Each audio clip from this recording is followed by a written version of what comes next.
যুক্তরাষ্ট্র ইসরায়েলের যুদ্ধ এক ভয়াবহ রূপ ধারণ করেছে। কৌশলগতভাবে গুরুত্বপূর্ণ হরমুজ প্রণালী সচল করতে মার্কিন প্রেসিডেন্ট ডোনাল্ড ট্রাম্পের যুদ্ধজাহাজ পাঠানোর অনুরোধ কার্যত প্রত্যাখ্যান করেছে যুক্তরাজ্য সহ প্রধান পশ্চিমা ও এশীয় মিত্র দেশগুলো।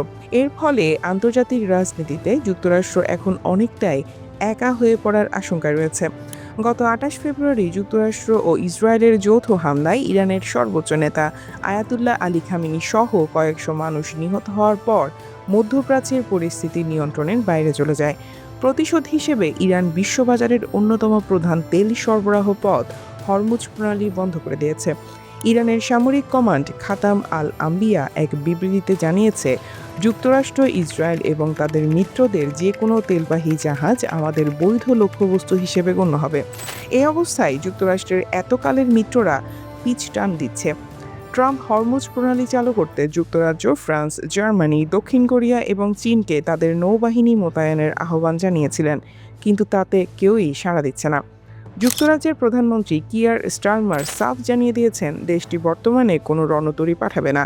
ব্রিটিশ জ্বালানি মন্ত্রী এড মিলিব্যান্ড জানিয়েছেন নৌপথটি সচল করার জন্য কী ধরনের সহায়তা দেওয়া যেতে পারে তা লন্ডন খতিয়ে দেখছে।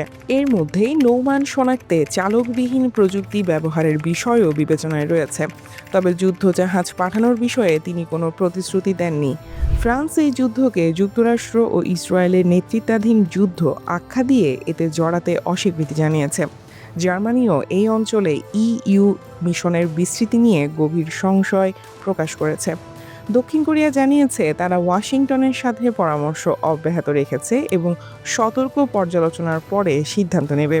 যুক্তরাষ্ট্রের অন্যতম দুই প্রধান মিত্র জাপান এবং অস্ট্রেলিয়াও জানিয়েছে বাণিজ্যিক জাহাজকে পাহারা দিয়ে পার করানোর কোনো পরিকল্পনা তাদের নেই। সার্বিক প্রেক্ষাপটে মিত্রদের সাথে সম্পর্কে ফাটল ধরেছে যুক্তরাষ্ট্রের। যুদ্ধের শুরু থেকেই ট্রাম্প ও সবচেয়ে ঘনিষ্ঠ মার্কিন মিত্র যুক্তরাজ্যের প্রধানমন্ত্রী স্টারমারের মধ্যে উত্তেজনা বিরাজ করছে। ব্রিটিশ ঘাঁটি ব্যবহার করে ইরানে হামলা চালাতে না দেওয়ায় ট্রাম্প এর আগেই স্টারমারের কড়া সমালোচনা করে বলেছিলেন, যুক্তরাজ্যের কাছ থেকে এমন আচরণ আশা করিনি। শুধু তাই নয়, এর মাঝে ন্যাটোকেও হুমকি দিয়েছেন ট্রাম্প।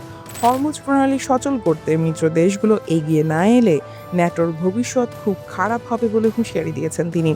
ব্রিটিশ সংবাদ মাধ্যম দ্য ফিনান্সিয়াল টাইমসকে দেওয়া একান্ত সাক্ষাৎকারে তিনি এই কড়া বার্তা দেন। ট্রাম্প বলেন, এই প্রণালীর সুবিধাভোগী যেসব দেশ তাদের নিশ্চিত করতে হবে যেন সেখানে কোনো সমস্যা না হয়। তিনি বলেন, যদি কোনো সাড়া না পাওয়া যায় বা জবাব নেতিবাচক হয় তাহলে আমি মনে করি ন্যাটোর ভবিষ্যতের জন্য তা খুবই খারাপ হবে। মিত্রদের সাড়া না পাওয়ায় আক্ষেপ করে ট্রাম্প বলেছেন, অনাগ্রহীদের তালিকায় এমন কিছু দেশ রয়েছে যাদের যুক্তরাষ্ট্র বহু বছর ধরে সহায়তা দিয়ে আসছে। ট্রাম্প বলেন, কিছু দেশ রয়েছে যাদের আমি বহু বছর ধরে সাহায্য করেছি। আমরা তাদের ভয়ঙ্কর ঝুঁকি থেকে রক্ষা করেছি, কিন্তু তারা সহায়তার ব্যাপারে অতটা আগ্রহী নয়।